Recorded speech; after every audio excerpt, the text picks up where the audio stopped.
Good evening, everybody. Welcome to another episode of Uncommon Sense with Jose Negro.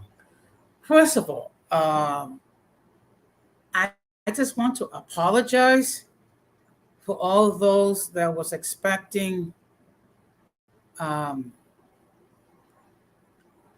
string in Spanish. What I'm going to do is I'm going to speak some words in Spanish, and then I'm going to give the English translation.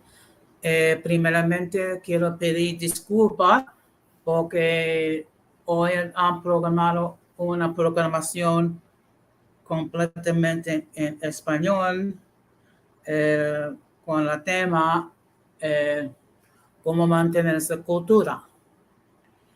Eh, Debido a algunas situaciones afuera de mi control, eh, necesitaba hacer la programación mañana a partir de las 9 de la noche, hora este, porque tenía una persona que va a ayudar a hablar sobre este tema. I just want to apologize. I did had a stream scheduled for Spanish regarding how to maintain our culture. However, due to circumstances, it had to be rescheduled for tomorrow because I have someone that's going to help. It's going to share their point of view regarding how to maintain our cultures. So the stream that I've scheduled for tonight will go on live tomorrow night, and the stream. So that's the reason why I had scheduled the stream, which was going to be originally scheduled for tomorrow night, for tonight. So again, I do apologize. Uh, Certain things do happen beyond one's control. So I just wanted to say I apologize. Okay. That being said, for the benefit of those who are not familiar with this channel or watching this channel for the first time, the reason why it's called Uncommon Sense is because every day we deal with everyday issues where we're trying to find logical solutions. Unfortunately, not everyone uses logic. So it's the reason why the channel has its name. Right now, we're currently live on YouTube, Facebook, and Periscope on Twitter. So tonight it's going to be a short stream, and the topic for tonight will be COVID-19 etiquette. Now, I understand people are sick and tired of hearing regarding COVID-19. I understand. Believe me, I'm just as sick and tired as I am. Unfortunately, the reason why we are entering into this discussion is because, as you again, we're getting spikes in the number of cases, and also people are suffering from caution fatigue. And I just want to give you some examples on some proper etiquette. Um, as always, I do appreciate all the love and support that I have received um, from my subscribers and for all those who regularly watch my content. I thank all of you because now I have 62 subscribers. So I'm going to ask if you've not done so, please subscribe, like, and hit the bell notification to all. So therefore, whenever I do go live, um, you will have the opportunity of watching my content live or watching it on the playback. Also, if you wish to enter your comments in the chat, you can do so. If you wish to enter your comments after the stream, you're more than welcome to do so. All that I ask is um, please keep it respectable. If you're going to disagree, fine. I can take constructive criticism. What I'm not going to take is nasty remarks. Now, let me just give you a brief scenario what brought this topic on for me to discuss. Um, this was a situation that happened at my job. Now, of course, what we do now, whenever we reach our workstations, we have to sanitize it, which means taking wipes, wiping the surfaces of our desks, our computers, our phones, and then we will use a disinfectant to try to kill the germs. So normally, now I'm going to talk about the first example of COVID-19 etiquette, which is when you're going to spray disinfectant, you let the person who's nearby know. So therefore, that person can move back a little bit so the person can spray so the disinfectant does not land on you or on your clothing. Now, what happened was we have another person working near our area, and every day my coworker will ask this, does it bother him to spray? No. So one day, out of the blue, he asked my coworker not to spray, but did not give an explanation, simply alluding to an email that he had read. Now, my coworker has said many times, if there's anything that bothers you, let that person know. Unfortunately, this person had an issue with spraying, so as a result, she asked him not to speak with her. Okay. The fact of the matter is, when you are working in an area where you're sharing a space, and let me explain what I mean. What I mean, because we have the cubicles we have, they're close by. So my cubicle is on the opposite side of my coworker's cubicle. So whenever she sprays, what I'll do is also simply move back temporarily so she can spray, and then I'll return back to my normal position. Okay. So that's one example of COVID-19 etiquette. Of course, we already know the other examples, which are please use a face covering that covers your nose and mouth completely. Okay. It could be a mask, it could be a scarf, it could be a kerchief, whatever.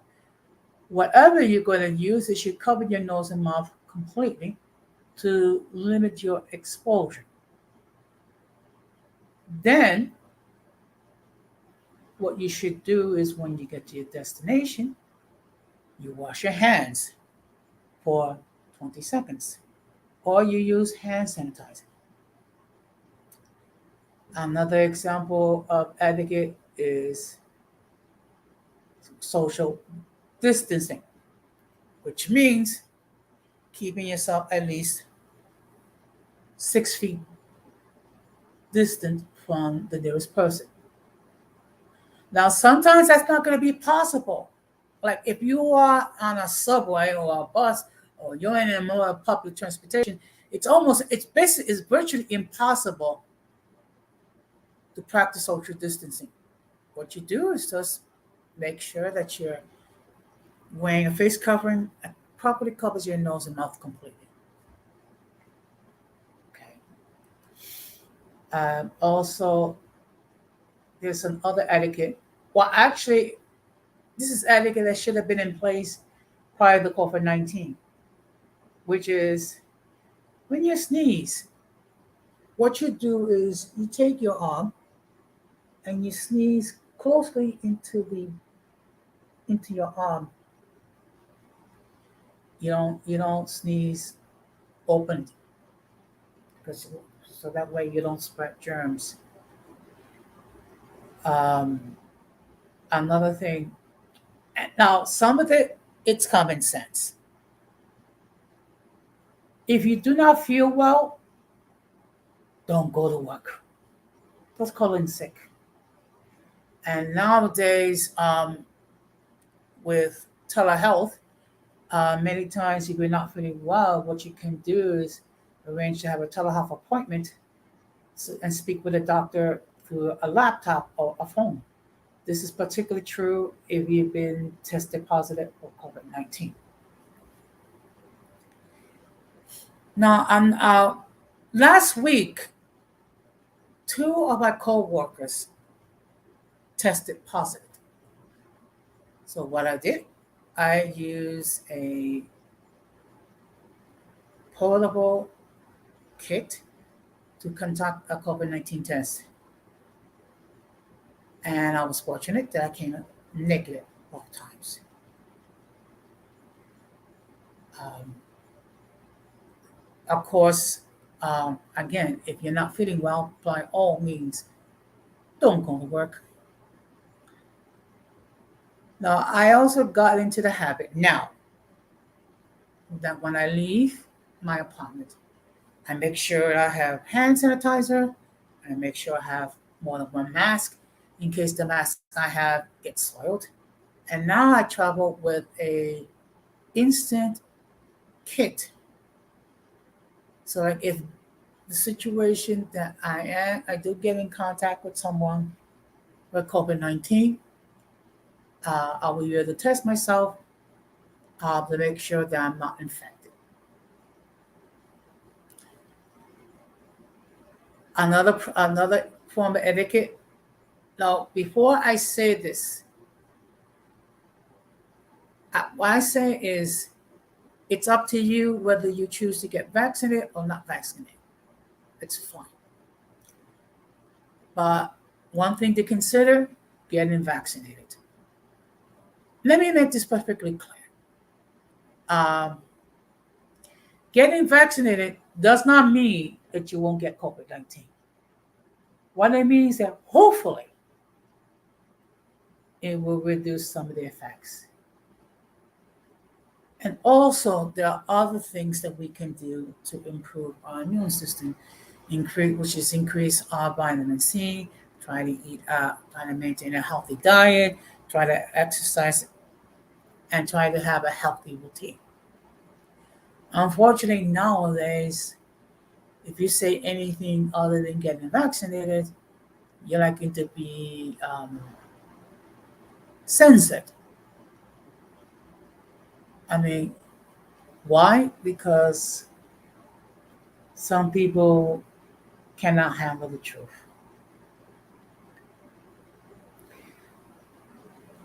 And also, when you're exchanging money, try to um, leave as much space as possible so when you hand currency to another person, that person won't get in contact with your hands.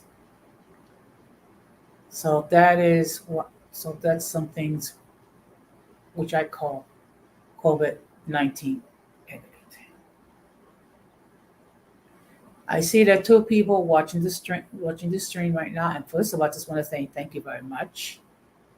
Um, I'm sure other people will watch this stream on the playback. So that is what all I'm going to be talking about as far as COVID-19 etiquette. Now, as I stated before, tomorrow I will be doing a stream completely in Spanish regarding how to maintain our customs in the Latino community. Uh,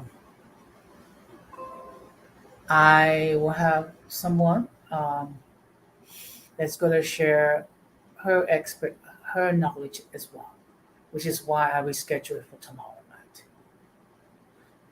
night. Next Sunday, um, I will be conducting another live stream regarding um, obsession with concepts and what will the stream will be about. Uh, for those of us that have been in YouTube for any length of time, we come across certain questionable beliefs and philosophies that certain YouTube creators have maintained. So what we're going to do is we're going to have a discussion regarding that and what can we do if we can't do anything regarding these individuals. And of course, the most common obsessions are as follows. The obsession with Mr. BBC, the obsession regarding biracial people, the obsession regarding making the DR white again, the obsession regarding um, the resurrection of the Spanish Empire, and other such obsessions. So we're going to have a serious discussion. I am going to state some of the proponents of these obsessions. The whole point is not to attack anyone, but simply to educate regarding these questionable beliefs. And let me make this perfectly clear. Everyone has a right to believe whatever they wish. The problem is when you devote stream after stream after stream after stream regarding the same topic, that's a problem.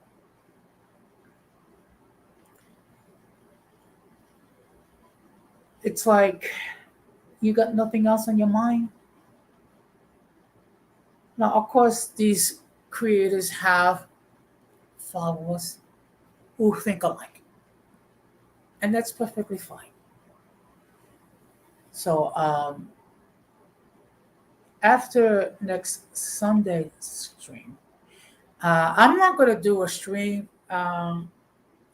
during the week, and the reason why because I want to prepare for my stream, which will take place on Sunday. I believe it's June the 5th. Well, it's the first Sunday. So it's going to be, so we're going to be dealing with the aftermath with after Roe versus Wade. What will happen should it be overturned? I did a short video on it, so I'm going to be devoting a live stream on the subject, and I'm going to have a co-host, and the co-host will be Denise Gonzalez, and of course she recently did uh,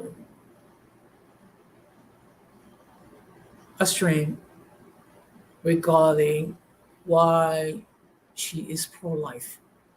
Okay, I happen to be pro-life myself. However, here what we do is we discuss the facts. So what I'm going to be doing on the first Sunday in June, I'm going to be talking about what's going to be the aftermath should Roe v. Wade be overturned.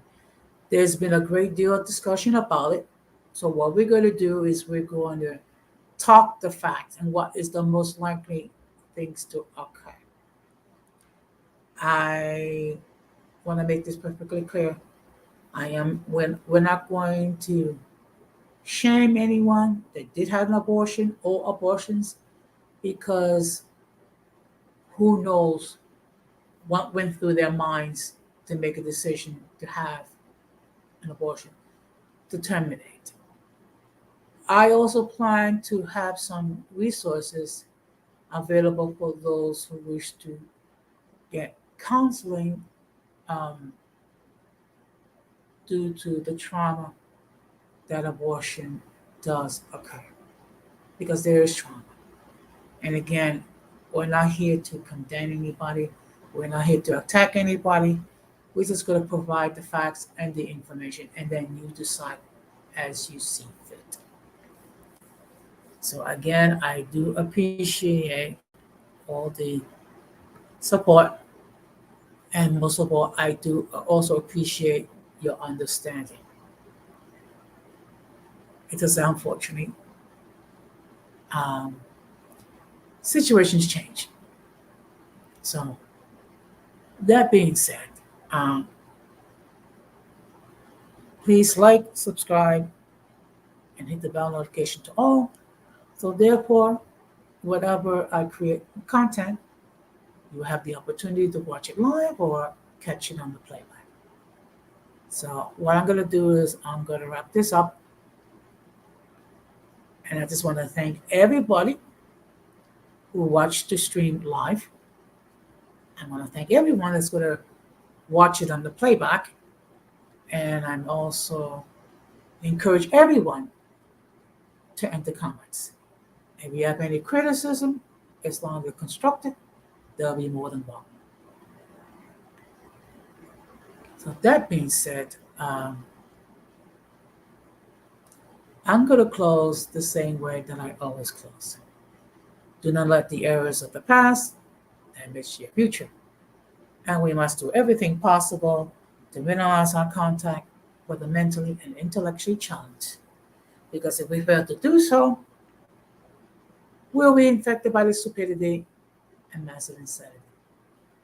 That being said, this has been a short version of Uncommon Sense with Jose Negron. And I thank you all for watching. Take care, good night, and peace out. You strong.